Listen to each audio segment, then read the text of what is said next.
Let's dive straight in. Number 10. The 2008 Bailout Bonanza. In the years leading up to 2008, major Wall Street banks were playing a dangerous game. They weren't just investing, they were gambling, and not with their own money, but with everyone else's. They handed out loans to people who had no realistic way of paying them back. These were called ninja loans. No income, no job, no assets. On the surface, it sounds absurd. And it was. But the system didn't stop there. Banks bundled these risky loans together into complex financial products. Then they labeled them as safe investments, often giving them top-tier ratings like AAA. These bundles were sold to investors all over the world. To outsiders, everything looked stable. Underneath, it was a ticking time bomb.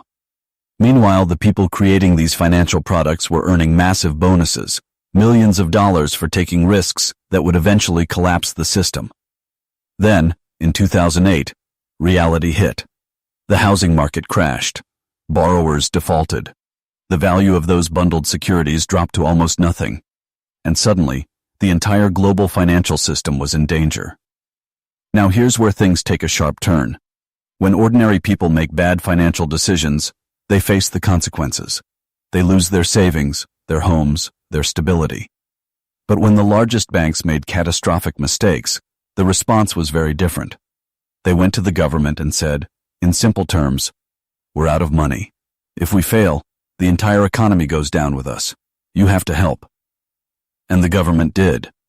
Through a program called TARP, the Troubled Asset Relief Program, around $700 billion was used to rescue these institutions. This money didn't come from nowhere. It came from taxpayers, the same people who were losing jobs, homes, and financial security during the crisis. So the people who suffered the most were the ones who paid to fix it. These banks were considered too big to fail. Letting them collapse, it was argued, would cause even greater damage. But what happened after the bailout shocked many. Instead of changing their behavior, many of these banks quickly returned to business as usual. They issued huge bonuses, around $18 billion in some cases, to their top executives. Some leaders even justified these payments by saying they were necessary to keep talent. The same talent that had nearly destroyed the global economy. And despite the scale of the crisis, almost no high-level executives faced criminal consequences. The banks survived. In fact, many became even larger and more powerful. The lesson? If you're small, your mistakes are yours alone. If you're big enough, your losses get shared with everyone. Number 9. The airline bankruptcy strategy. Imagine working for a company for 3 decades. You show up every day, do your job, and trust that your employer will honor its promise, a pension that will support you after retirement. Then one day, everything changes. The company announces bankruptcy. But here's the strange part.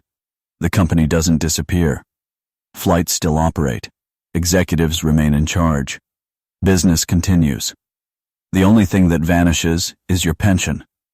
This became a common pattern in the airline industry during the early 2000s.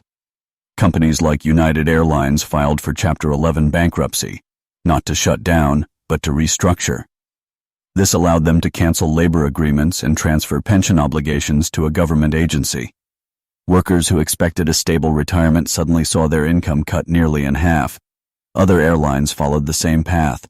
It became less of a last resort and more of a strategy. Chapter 11 was originally meant to save failing companies, but airlines realized they could use it even when they weren't on the brink of collapse. Employees were asked to sacrifice, benefits were reduced, promises were broken. At the same time, executives often received bonuses to stay with the company during the restructuring process. So while longtime workers lost financial security, those at the top were rewarded. In many ways, the lower cost of airline tickets came at a hidden price, paid by workers who lost what they had earned over decades. Number 8. The sugar industry's war on fat. In the 1960s, scientists began to notice a troubling link between sugar consumption and heart disease. This posed a serious threat to the sugar industry. Instead of accepting the findings, they chose a different approach, changed the narrative. The industry secretly funded research designed to shift the blame away from sugar and toward dietary fat. Scientists were paid to produce studies that made fat appear dangerous, while sugar seemed harmless. These studies were published in respected journals, without any disclosure of industry involvement. The message spread quickly. Fat is bad. Food companies responded by creating low-fat products. But removing fat also removed flavor. So what did they add instead? Sugar. Large amounts of it. Products marketed as healthy often contained more sugar than desserts. Over time, obesity rates rose. Health problems persisted. And the sugar industry continued to profit. The truth remained hidden for decades until internal documents were uncovered many years later. By then, the damage had already been done. Number 7. The evergreening patent strategy. Patents are meant to encourage innovation. They give companies exclusive rights to their inventions for a limited time, usually 20 years. After that, others can produce the same product, increasing competition and lowering prices. But what if your product is extremely profitable? You don't want that exclusivity to end. So companies use a method called evergreening. Instead of creating something new, they make small changes to an existing product, adjusting the formula, changing the coding, or modifying the delivery system. Then they file for a new patent. Each new patent extends their control. In some cases, companies have built massive layers of patents around a single product, making it nearly impossible for competitors to enter the market. Even when the original patent expires, the product remains protected. This keeps prices high and limits access to cheaper alternatives. A system designed to balance innovation and public benefit becomes a tool for maintaining long-term control. Number 6. Pay-for-delay deals. Imagine you run a successful business. A competitor is about to enter the market with a much cheaper version of your product. Instead of competing, you offer them money to delay their launch. They agree. This is essentially what happens in pay-for-delay agreements in the pharmaceutical industry. When drug patents expire, generic versions can be produced at much lower cost. But in some cases, brand-name companies pay generic manufacturers to postpone their entry into the market. The result? Prices stay high. Consumers pay more. Access becomes limited. Even when these practices are challenged in court, the financial benefits often outweigh the penalties. So the cycle continues. Number 5. Extending copyright protection. Copyright laws are designed to give creators exclusive rights for a certain period of time. After that, their work becomes part of the public domain, available for anyone to use, adapt, and build upon. But sometimes, powerful interests push to extend that timeline. In the late 20th century, major corporations successfully lobbied to lengthen copyright terms by decades. This didn't just affect one property, it delayed the release of countless creative works into the public domain. Critics argued that extending protection for existing works doesn't encourage new creativity, it simply protects profits. Supporters claimed it was necessary to preserve intellectual property rights. Either way, the result was the same. Access to cultural material was restricted for much longer than originally intended. Number 4. The right to repair conflict. When you buy a product, you expect to own it. But modern technology has complicated that idea. Many devices now include software restrictions that prevent independent repairs. Only authorized technicians can fix them, and often at a high cost. Farmers, for example, may not be able to repair their own equipment without manufacturer approval. Smartphone users face similar issues, where third-party repairs can disable key features. Manufacturers argue that these restrictions protect quality and safety. Critics say they limit consumer rights and create unnecessary costs. Even official repair programs can be expensive and difficult to use. In practice, ownership becomes conditional. Number 3. The margarine color laws.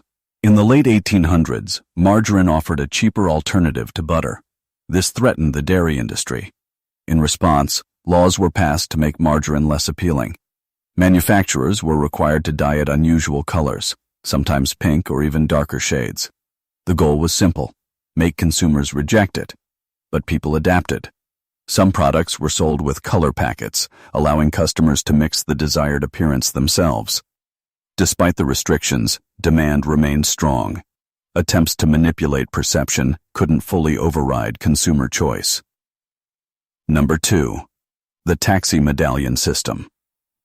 For decades, becoming a taxi driver in many cities required purchasing a special license called a medallion. The number of these licenses was limited. This created artificial scarcity, driving prices extremely high. In some cases, medallions became incredibly valuable assets. Then ride-sharing platforms changed everything. Suddenly, the barrier to entry disappeared. The value of medallions dropped dramatically. Those who had invested heavily suffered the most. A system built on controlled access collapsed when open competition returned. Number 1. The creation of jaywalking. In the early 20th century, streets were shared spaces. Pedestrians had as much right to them as vehicles. But as cars became more common, accidents increased. Public frustration grew. Instead of accepting restrictions on automobiles, the industry shifted the narrative. They introduced the term jaywalking to describe pedestrians crossing the street outside designated areas. The word carried a negative meaning, suggesting ignorance or carelessness. Campaigns were launched to change public perception. Over time, laws followed. Streets became primarily for cars. Pedestrians were expected to adapt. What was once normal behavior became illegal. The responsibility shifted, from drivers to those on foot, and that's the list. Each example shows how systems can be shaped, not just by rules but by influence, strategy, and power. More content like this is coming soon. Stay tuned.